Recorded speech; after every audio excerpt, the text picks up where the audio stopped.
Welcome to Green Fans, the #1 show for Lasalians and by Lasalians. We're back. It's been a while. Change did not come here, Green Fans. But ayun, Yeah, change came to the basketball team. Indeed. So we're missing someone. Try to Kiko. yeah, so we're missing a bunch of guys here. But today we'll talk about the UST, joke lang, not the UST game, the FEU and the UP game. The UST kasi yung next game natin. Excited ako eh, di ba? Medyo maging 3-0 na ako. Oh, tsaka we're recording in front of a live studio audience. Ay, palakpak naman kayo sir. Mga fans. Okay, game. Let's talk about the FEU game and the UP game, I suppose. FEU game, let's face it, it wasn't as comfortable as we had hoped it to be. You think Lasal could actually have done better against FEU? Teka, bago yan. May narinig ako kanina. Sabi daw ni Nash, yun daw ang FEU Mayhem. Ulul! Pag nantay, ano na na? 27 turnovers. Yeah, against FEU. turnovers. Yeah, and how many did we have against UP? I can't remember, but I know they had 34 against LaSalle. Yeah, okay, fine. 26. 26 and 26 turnovers, yeah. At least nag-improve. Alright. So against FEU, I think our biggest problem were number one, our turnovers were low. Our turnovers were really high, and we had very few assists. Yeah. Right? But like, there is a big difference between what this team is this year versus where we were last year, right? Oo naman. Yeah. What can you say about that? The difference? Yeah. Where the guy wearing number 23 is pretty big. Okay, like apart from that, He's big. how do you know? I was told. By who? Somebody on a wheelchair.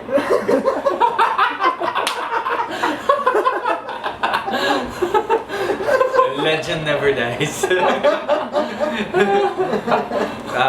The big difference, well, the system is different.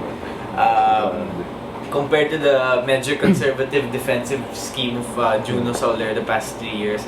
Like Aldenayos likes to press, he likes to put pressure on your face, he likes creating turnovers, so it's very different. The offense, there's not much differences yet that we've seen, but in terms of just defense, you can feel it's more intense. Yeah, like I get that. At the same time, because the defense has been more intense, we also have been more fast break points. Yeah, I think we scored more fast break points in our first 2 games this season than our entire last season. Yeah. So and like defensively, I think also like we've been switching better. Like when we play man to man now versus the zone last year, and then what would happen is when someone make a screen or when there's a pick and roll happening, the switches happen almost instantly. And I think that's a big difference. Like there's always a man in someone's face.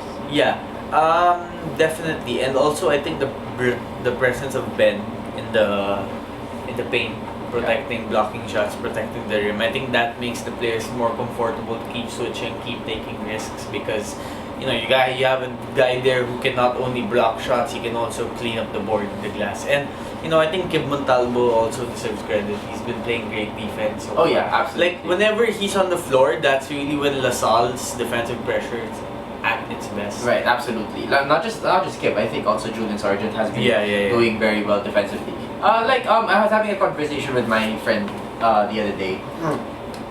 Kim Montalvo, Julian Sargent are playing very well. Would you make them start instead of Thomas and Andre?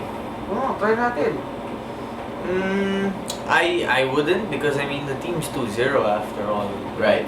And they went undefeated in the Philo tournament using that starting lineup. So I don't think you really need to make a rush change right now. Maybe if there's a losing streak, which I doubt will happen, then maybe you think of a change. But for now, I think you keep the status quo. Yeah, kalaban may losing streak. No, I agree with you. Like I think that they're playing great, and it's great that they're playing great off the bench. So we have that firepower. Off the bench. All right. 3 things which Lasal should do to improve. Like obviously we're coming in as the heavy favorites, and what should we do to make sure that we'll continue being those heavy favorites, and what can we improve on? Well, obviously for me, less turnovers, because that's how FU got back in the game last Wednesday. Ano bang 3 things? Tag-isa tayo o 3 na sa kanya? Tatlo sa kanya. Tigat na tayo, 9 things to improve na. Tatlo sa kanya, tatlo sa'yo. Okay. 6 things to improve. Oh, sige. 3 things from you, 3 things from you. Well, I think would be similar naman. So I think turnovers, I think you have to pass the ball more on offense. Too much hero ball. And third, they, like against FU, they kind of relaxed a bit. You have to keep your foot on the gas pedal 40 minutes if you want to win the game. You gotcha. Paano patatapatan yun? Yun. Okay. Alright, Three things na. Yeah. Alright, so what do you think is the role of Geronte in this offense? Pass the ball. Yeah.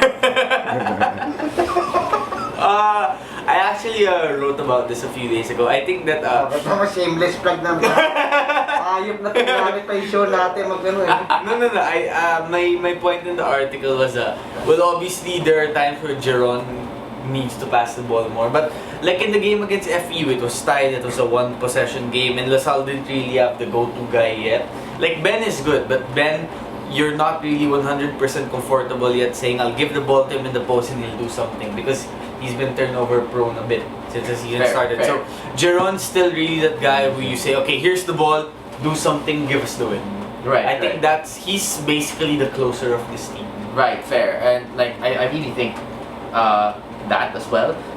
Against FU, for instance, when the ball will always go to Ben in the post, it actually freed up Jeron a lot. And we saw that the same against UP. Because the focus on FEU was to defend Ben and Bala, and that left Jeron wide open. And being clutch is what Jeron has done since his first year in the league. I mean, Right. he had like, how many game winners has he had in the UAP? Quite a few, remember? I mean, the Ateneo one, the UST one. The Ateneo one. Yeah. The Ateneo one. Yeah, and also I think we're at the point where when he takes a mid-range jumper, you're like, oh, that's gonna go in. Yeah. Right? Yeah. You're confident that's gonna go in. Unlike before, you're like, oh. But now you're like, wow, that's gonna go in. Yeah, exactly. And like, Ben and Bala. Inspired siya eh. Yeah, I wonder why. Bakit nga ba? Yeah, so like earlier I asked Janine like ano yung role ni like she was asking me, did Jeron play well? And I thought yeah, he played well because of course he may have only scored 12 points. Yeah, but fact of the matter is he's on the court, he's dictating tempo, and I think if Jeron does not score a lot of points, we're actually playing well. And I'm saying that because In a good way. Yeah. Because that means we're not bailing out.